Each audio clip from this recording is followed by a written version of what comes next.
हमेशा यंग बने हुए हैं।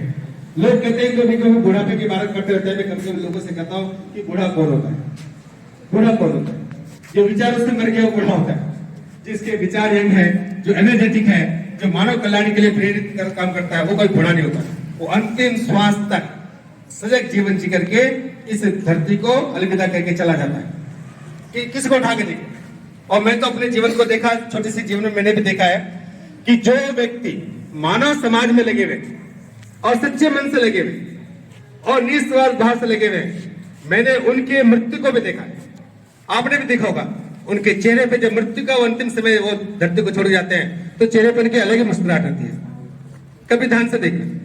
और जो व्यक्ति अन्य चीजों में पड़े हुए लोग होते हैं, जो मानव सदैव जीवन नहीं जी पाते, आप उनका भी अंतिम जीवन देखो।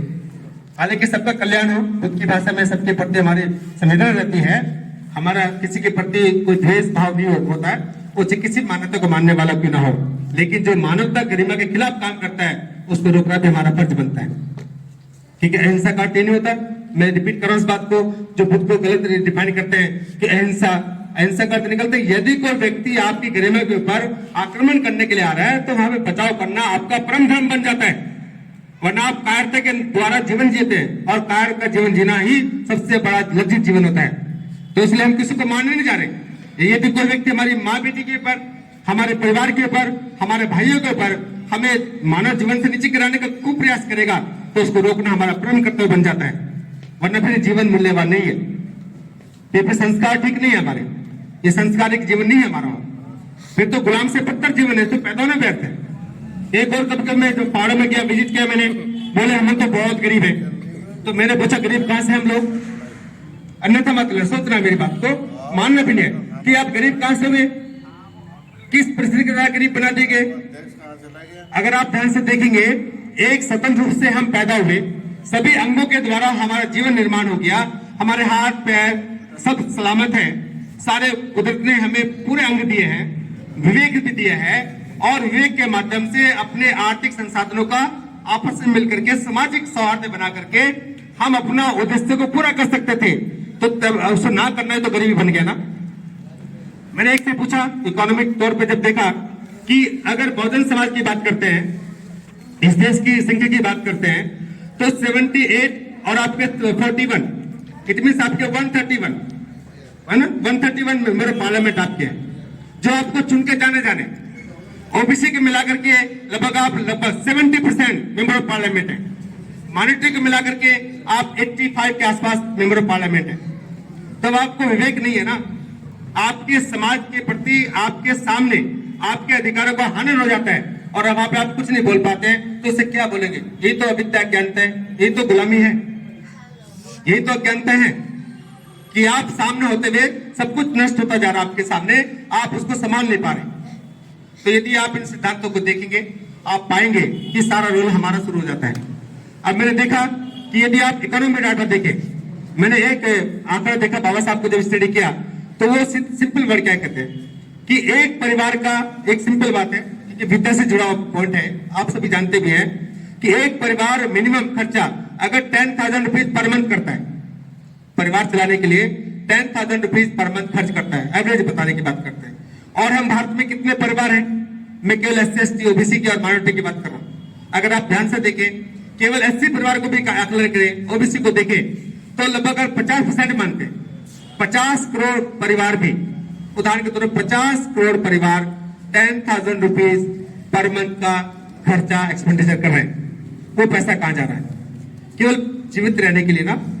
10,000 से 50,000 को मल्टीपल करना, 50 करोड़ को 10,000 से मल्टीपल करिए, अब कितने हो गए? देखो कितना हो गया? 5 लाख करोड़ रुपए। ठीक है, 5 लाख करोड़ रुपए पर मंथ हम इन्वेस्टमेंट कर रहे हैं। उसका प्रोडक्शन कौन करता है? कौन सा वर्क कर रहा है? वो कौन पैदावार कर रहा है? इसकी प्रोडक्शन कौन, सॉरी प्रोडक्शन कौन कर रहा है? मार्केट पे कब्जा किसका है? ये आपको दिखना है। ये बाबा साहब ने तो कहा था कि आप एक साल में कितना कर रहे हैं? 12 पंजे 60, इट मीन आप कितने हजार करोड़ रुपए का उसको बिजनेस देते हो। तो कांशीराम जी कहते थे कि जब आप खेत में पैदावार कर सकते हो तो प्रोडक्शन भी तो कर सकते हो। जब आप गेहूं पैदा कर सकते हो तो पीस भी सकते हो, उसका आटा भी तो बना सकते हो पाल साहब। जब गेहूं पैदा कर सकते हो तो स्टार्टअप बना सकते हो। यही तो ज्ञान है, यही तो ज्ञान था। और क्या ज्ञान है कि यदि अपने प्रोडक्शन हम स्वयं करना शुरू कर देंगे, आपस में भाईचारा बनाएंगे, तो वो जो पुलिस बना हुआ है और जो हम पर ही जीवित होकर के हमारे अधिकारों का हनन करने में हमारे खिलाफ काम करता है, उस पर रुकावट आ जाएगी। आप खुद के मालिक बन सकते हैं। इसलिए माननीय घनश्याम जी कहना था कि जब पैदा कर सकते हो तो प्रोडक्शन भी कर सकते हो। लेकिन महापुरुषों की बात मान पा रहे हैं। इसलिए दो संस्कृति देश में काम कर रही है, एक आपकी ब्राह्मण संस्कृति और दूसरी आपकी सरमेन संस्कृति। ये जुगतु पहले भी थी, ये जुगतु आज भी है, जिसको तथागत बुद्ध के बाद फुले साहब ने सेठ जी भटजी कहा है, और उसको आज की डेट में हम कैपिटलिज्म कह सकते हैं। आज की डेट में हम उसको कैपिटलिज्म कह सकते हैं। और विश्वास तो पूरी जोरों शोरों पे देश में चल ही रहा है। जो जहां चाहे जैसा चाहे वो अपना खेल खेलने का प्रयास कर रहे हैं। मेरा कहने का तात्पर्य यही था कि डरने की आवश्यकता किसी को नहीं होती। संविधान सबको बराबरी का अधिकार देता है, संविधान सबको सिक्योरिटी प्रोवाइड करता है। लेकिन यदि अपने अधिकारों के प्रति आप सचेत नहीं है, अपने अधिकारों के प्रति जागरूक नहीं है, तो फिर जन्मदिन मनाने कोई औचित्य नहीं है। फिर तो महापुरुषों का जन्मदिन मनाना उनको समाप्त करने के बराबर हो जाता है। अगर उनके विचारों को जीवित रखना है तो फिर हमें स्वयं के संस्थानों पर भी फोकस करना होगा। तो अंत में मैं आपसे बेटी के माध्यम से अपील करके जाएंगे हम आपसे कि बेटी का मतलब क्या है।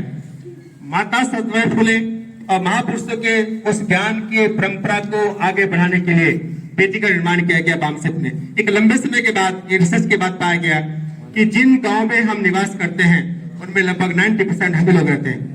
और उन सबका एजुकेशन बजट वो दूसरे लोग अपने स्कूल खोल के हमारे लोगों को अपने जो परंपराओं हैं या उनके जो संस्कार हैं या उनके संस्कृति में विकसित करते चले जा रहे हैं। तो स्कूल उनके हैं और बच्चे आपके हैं। स्कूल वो रन करते हैं जो हमारे खिलाफ काम करते हैं और बच्चे आपके उनके अंदर पढ़ रहे हैं। तो फिर आपके बच्चे संस्कारी कैसे बन सकते हैं, आपके संस्कृत कैसे जान सकते हैं। तो उसको जगाने के लिए बेटी ने एक कॉन्सेप्ट लिया है कि 5 रुपए पर डे के कंट्रीब्यूशन से। हालांकि 4 सालों कहते कहते इस बात को कुछ लोग बोलेंगे कि सर हर बात बोल के चले जाते हैं, लेकिन केवल अगर आप अपने विवेक शक्ति को जगाएं और विद्या का अपने अंदर दर्शन कर ले, विवेक को जगा ले, तो केवल 5 रुपए पर डे के कंट्रीब्यूशन से मेरी माँ बेटी घर की जो मेन होती है केवल 5 रुपए रोज बचाएंगी तो 150 रुपए महीने के बचते हैं हमारे। 5 रुपए मिनिमम अमाउंट है। 5 रुपए के पीछे सिद्धांत भी वो पेंसिल का सिद्धांत है। तो 5 रुपए का, और ये काम 5 लाख लोग करेंगे। ये हमारी योजना है, कोई हवा में नहीं है। योजना पे हम लोग काम भी कर रहे हैं, आप ही लोग के माध्यम से कर रहे हैं। तो 5 लाख लोग 150 रुपए पर डे पर मंथ का कंट्रीब्यूट करते हैं, मात्र ये ज़कात देते हैं। चाहे मुस्लिम भाई हो या कोई अन्य समाज के व्यक्ति हो, तो 7.5 करोड़ रुपए एक महीने के हमारे पास आएंगे, क्योंकि बजट पे ऐसे चलता है देश का। 7.5 करोड़ रुपए एक महीने के हमारे पास आए, एक साल में 90 करोड़ रुपए का बजट हमारे पास आएगा। और इसको चलाने वाले सिस्टम के लोग, बोर्ड ऑफ डायरेक्टर कौन है, हम ही लोग हैं। इसमें SC, ST, OBC और माइनॉरिटी के जो लोग हैं, महिलाएं हैं, ये बोर्ड ऑफ डायरेक्टर है इसके और संगठन के, जो स्कूल रन करने में आपकी हमारी हेल्प करेंगे। तो ये आपको देखना है कि 1800 रुपए साल के बैठते हैं एक व्यक्ति के परिवार के, मात्र 5 रुपए से। और 1800 रुपए जो लोग डोनेट करेंगे मानव कल्याण के लिए, माता सावित्रीबाई फुले के महान मिशन को आगे बढ़ाने के लिए, बाबा साहब के मिशन को बढ़ाने के लिए, तो उसके द्वारा विद्यालय खोले जाएंगे। इसको हमारे गांव लेवल पे, एक गांव पे हमारा विद्यालय की योजना है, अर्थात 5 गांव को मिलाकर के स्कूल खोला जा रहा है। इसकी जो 5 स्कूलों के नाम गिनवाए हैं मांगेराम साहब ने, वास्तव में उसके ऊपर काम हो रहा है हमारा, और एक सीमा तक हम लगभग सफलता की तरफ बढ़ भी गए हैं। और जैसे इसका उद्घाटन प्रक्रिया शुरू करेंगे तब आपको इन्विटेशन आएगा, आप उस महान परंपरा में जुड़ के अपने योगदान को आगे बढ़ाएंगे। तो 1800 रुपए देने वाला व्यक्ति बोर्ड ऑफ डायरेक्टर बनेगा इसका। आप में से ही इसकी सीधी परंपरा है, इसका लेटर इश्यू कर दिया जाएगा। 2025 में इसकी योजना हमारी है। इसका पूरा जो लीगल डॉक्यूमेंटेशन है वो सोसाइटी में आ जाएगा, अभी इसे जनवरी के बाद हो जाएगा। तो उसमें 1800 रुपए जो साल के देंगे वो आपके बोर्ड ऑफ डायरेक्टर्स होंगे इसके।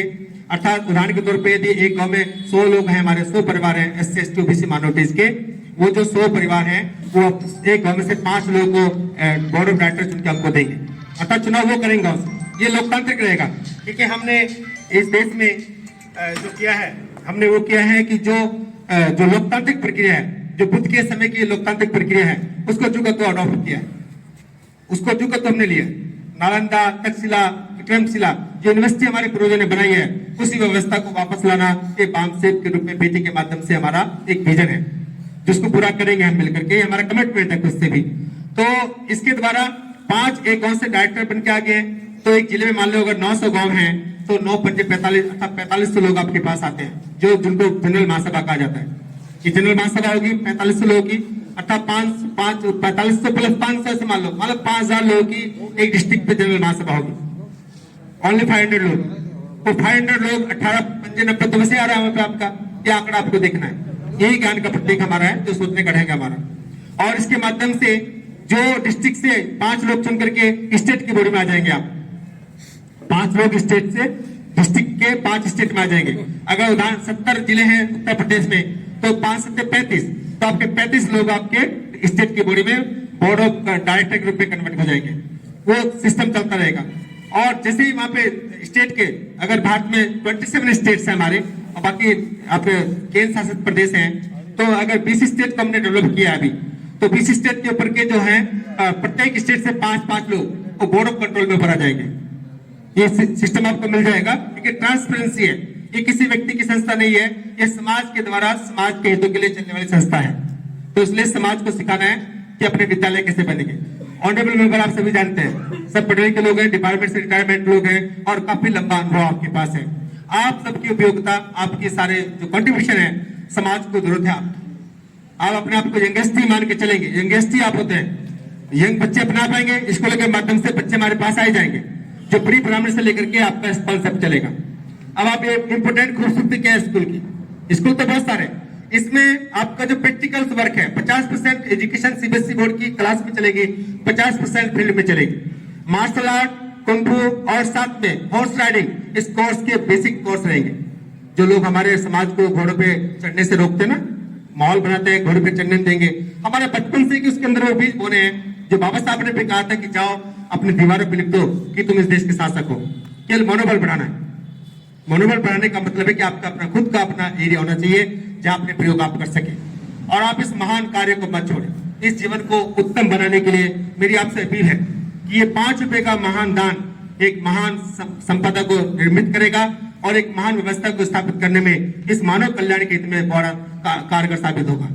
थोड़ा रिसर्च करना, चिंतन करना घर जाकर के, और आज जाकर के आज 3 जनवरी से ही इस काम को शुरू करेंगे कि अपना 1 महीने का 150 रुपए हम बचाएंगे। बाकी काम व्यवस्था पे छोड़ दीजिए। विश्वास सबसे महत्वपूर्ण बात होती है। मंजिलें उसी को मिलती है जिसके सपनों में जान होती है। मंजिलें उसी को मिलती है जिसके सपनों में जान होती है। पंखों से कुछ नहीं होता, हौसलों से उड़ान होती है। अगर हौसला है हमारे अंदर तो हम जज्बे के माध्यम से अपने यूनिवर्सिटी स्कूल बनाएंगे और चलाएंगे, क्योंकि जब औरों को चला सकते हैं, हम इस देश की इस मिट्टी को हम पहाड़ काट करके 27 सालों में सड़क बना सकते हैं। केवल एक हथौड़ी और छेनी से हम पहाड़ काट के अपनी सड़क बना सकते हैं। आप मेरा उद्देश्य समझ गए ना? आप बिहार की घटना आप जानते हैं, दशरथ मांझी, ठीक है, दशरथ मांझी का देखिए आप। और 18 घंटे पढ़ के पैरों में पंखी के साथ रस्सी बांध करके इस महान संविधान को लिख सकते हैं, बाबा साहब अम्बेडकर। आप ध्यान से देखेंगे। और एक ब्रेड स्लाइस, एक हल्का सा जब भी टोस्ट मिला खाने का, उस पर अपनी 18 घंटे लाइब्रेरी पढ़ना, ये दुनिया का महान अजूबा है, ये महान घटना है दुनिया की। इसको हल्के मत लीजिए। इसलिए बाबा साहब के ऊपर जो स्टेटमेंट करते हैं लोग पार्लियामेंट के माध्यम से, उनको हालांकि मैं अपने शब्दों को बाबा साहब का हूं और बुद्ध का व्यक्ति हूं, तो उसकी तरह नीचे नहीं गिरना चाहता, लेकिन ये सच है कि बाबा साहब तो कण कण में है, घट घट में बाबा साहब है। इस धरती के, इस भारत की कोना कोना, प्रत्येक कण बाबा साहब का कर्जदार है, ऋणी है। इस देश का हर बच्चा पैदा होते हुए भारत का प्रधानमंत्री बन सकता है, ये पावर बाबा साहब दे चुके हैं हमको। इसलिए इस महान विभूति को तो आप नीचे कभी नहीं कर सकते। अगर आप सूरज के ऊपर थूकोगे तो तुम्हारे ऊपर पड़ने वाला। ठीक है, एक दौर है, अभी एक दौर आपका चल रहा है, अज्ञानता बस हम आपको वहां पे अपने सर पे लेके बैठ गए, लेकिन ये समाज आज निकल जाके जाएगा और अपनी व्यवस्था खुद अपने पास लेगा और अशोक सम्राट का साम्राज्य बना के रहेंगे। नालंदा तक्षशिला का इतिहास लौट के आएगा। आप जानते ना, बामियान तक हम लोग हैं। अफगानिस्तान की पहाड़ियों में आज भी हमारे महापुरुषों के द्वारा जो उकेरे हैं, हम मुस्लिम बने या बुद्ध बने, लेकिन हम एक मानव समाज के तौर हम एक ही वंश के लोग हैं, हमारा डीएनए एक ही। इसलिए मेरी आपसे अपील है, खासतौर पर माइनॉरिटी के लोगों से अपील है कि बाबा साहब के दर्शन को पढ़ें और मिलकर एक साथ एक ताकत के रूप में काम करें और एजुकेशन सिस्टम खोलने में हेल्प करें। एक स्कूल खोलने से बहुत सारे जो जेलों के द्वार हैं वो बंद हो जाएंगे। आप भारत की जेलों का सर्वेक्षण कीजिए, सारे जेलों में कौन लोग पड़े हैं? वो SC ST OBC माइनॉरिटी के लोग पड़े थे, बिना किसी गुनाह के, बिना किसी पैरवी के हमारे लोग ऐसे जीवन जी रहे हैं। हर पल आपको सताया जा रहा है, ये तभी दूर है कि जब आप खुद खड़े होंगे। इसलिए किसी से आशा मत करो, अपने मालिक खुद बनो। अत्य दीपो भवै, अपना दीपक स्वयं बने। आज इस महान पर्व पर, इस महान दिन पर मैं पाल साहब को बधाई देता हूँ। कभी जन्मदिन आज है, मुझे पता लगा था। आपको भी बहुत बहुत बधाई है कि आप इस महान दिन पर, सदर भाई जी के जन्मदिन पर आप भी पैदा हुए हैं और जितना जीवन से बचा है। मैं इनकी मैडम से रिक्वेस्ट करूंगा कि इनका चर्चा मैंने सुनी थोड़ी देर के लिए, मैं इसमें तो बात नहीं करूंगा, लेकिन मैडम को मैं जरूर अपील करके जा रहा हूं कि माता सावित्रीबाई फुले के रूप में आपका ही रूप होता है। मैं सभी औरतों के, अपने परिवार की औरतों से रिक्वेस्ट करूंगा कि काइंडली आप फुले साहब के जीवन को पढ़ें और माता सावित्रीबाई फुले रमाबाई के जीवन को जरूर धारण करें। आप ही हमारी ताकत है। एक औरत ही घर की ताकत होती है। अगर वो अपने पति का, अपने बच्चों को मनोबल बढ़ाती है तो वास्तव में उस शेर की तरह अपने फील्ड में काम करता है। मैं आपको धन्यवाद भी करता हूं कि आपने इतने समय तक पाल साहब को कोऑपरेट किया है और आगे भी आप, बच्चे आपके होंगे, बजट आपका होगा, तो एक स्कूल खोलने से आपके बहुत सारे रास्ते खुल जाएंगे। आप खुद के मालिक खुद बनेंगे, ये मतलब मेरा कहने का था। तो आइए हम सब इस पर्व पर एक कमिटमेंट के साथ आगे बढ़ेंगे कि बाबा साहब के सपनों का भारत, प्रबुद्ध भारत बनाना जो हमारी प्राथमिकता है, उसमें हम अपना सहयोग करेंगे और चैन से नहीं बैठेंगे, खाली नहीं बैठेंगे। विपස්සना भी यही सिखाती है कि पल पल सजग रहो। और विपස්සना के रूप में अगर अपना देखते हो या आप नमाज पढ़ते हैं तो नमाज 5 टाइम की पढ़ते हो, 5 टाइम की नमाज पढ़ते ना, इबादत का नियम है ना। तो जकात में एक वर्ड है, जकात वर्ड आता है वहां पे, कुरान में जकात आता है। केवल 5 रुपए 5 टाइम की नमाज को आधार मान के निकालिए, केवल 5 रुपए निकाल लें। ऐसे ही पंचशील के सिद्धांत पर मैं जो अपने SST OBC के लोगों से रिक्वेस्ट करूंगा कि पंचशील के सिद्धांत को अगर आपने पढ़ा है या नहीं पढ़ा तो उसको अध्ययन करें। पाणति पाता वेदमणि सिक्कापदं समादयामि, अदिन्न दाना वेदमणि सिक्कापदं समादयामि, कामेषु मिच्छाचारा वेदमणि सिक्कापदं समादयामि, मूषावादा वेदमणि सिक्कापदं समादयामि, सुरा मेर मज्ज पमाठाना वेदमणि सिक्कापदं समादयामि। ये पंचशील का सिद्धांत है, ये संसार के हर मनुष्य पर लागू होता है। पुराने हिंसा नहीं करूंगा, चोरी नहीं करूंगा, झूठ नहीं बोलूंगा, व्यभिचार नहीं करूंगा, नशा पान नहीं करूंगा, ये जीवन में लाना है तो हमें 5 रुपए के सिद्धांत को फॉलो करना है। बस 5 रुपए के सिद्धांत की बात आपसे कहने के लिए आया था मैं स्पेशली। इसलिए माता सावित्रीबाई फुले के जन्मदिवस पर, फातिमा शेख जी के इस महान आदर्शों पर, कि सर ने बहुत बता दिया, ज्यादा बोलने की जरूरत नहीं मेरे को फातिमा शेख जी के बारे में। अगर फातिमा शेख जी नहीं होती तो सावित्रीबाई फुले जी को ना सहयोग मिलता, ना फुले साहब को मिलता। तो मैं पूर्ण रूप से जो समाज के लोग हैं, खासकर मुसलमान भाई लोग हैं, उनके लिए गर्व का विषय है कि बाबा साहब फुले साहब को, फातिमा शेख जी को और आपके सावित्रीबाई फुले जी को अपने गुरु के रूप में देखते हैं। तो हम सब एक ही वंश के लोग हैं, इसलिए मिलके चले, एक दूसरे का सहारा बने और एक दूसरे की जरूरत को पूरा करने के लिए आगे बढ़े। ये देश आपका ही है, हम सबका देश है। आइए इस देश को बाबा साहब के सपनों का भारत बनाए, इस देश को तथागत बुद्ध के देश बनाए, पैगंबर मोहम्मद साहब के आदर्शों का देश बनाए, यीशु मसीह के, क्राइस्ट के सिद्धांतों का देश बनाए, तथा मानवीय दृष्टिकोण से एक प्रत्येक मनुष्य सुखी हो, संपन्न हो, आगे बढ़े, सभी बैर से दूर हो। इन सब सिद्धांतों को आत्मसात करते हुए अपने इस कार्य को पूर्ण करें और इस मूल्यवान जीवन को और मूल्यवान बनाने के लिए 5 रुपए के सिद्धांत को जीवन में अपना करके बाम सेब के इस महान कार्य में आप शामिल होकर के इस देश पे उपकार करें। इस देश पे उपकार का मतलब समझते कि अपना कर्तव्य पालन करें, देश अपना आप आगे बढ़ जाएगा, चिंता का विषय नहीं है। मैं इस अवसर पर सारी टीम को, खासकर पॉल साहब को और उनके सभी सम्मानित साथियों को, नाम तो मैं पहली बार मिल रहा हूँ कुछ लोगों को, तो और मांगेराम जी को, बोधाचार्य जी को और संजय जी को और जो अन्य टीम के साथी हैं उन सबको धन्यवाद करता हूँ, आभार व्यक्त करता हूँ। और एक खुशी के साथ इसे दिन को विदा करके आगे बढ़ेंगे कि 2025 में जो स्कूल की योजना है, जिसका अभी इंफॉर्मेशन आपके पास आ जाएगा, एक रिकॉर्ड में आ जाएगा, कंप्लेंट आप सब लोग मिलकर काम करेंगे और घर घर जाके अलग जगाएंगे, शिक्षा के अलग जगाएंगे। कौन कहता है कि आसमान में छेद नहीं होता? कौन कहता है कि आसमान में छेद नहीं होता? एक पत्थर तबियत से उछालो तो यारो, आपके 5 रुपए महान दान बनेगा। धन्यवाद, धन्यवाद। जय भीम, जय संविधान।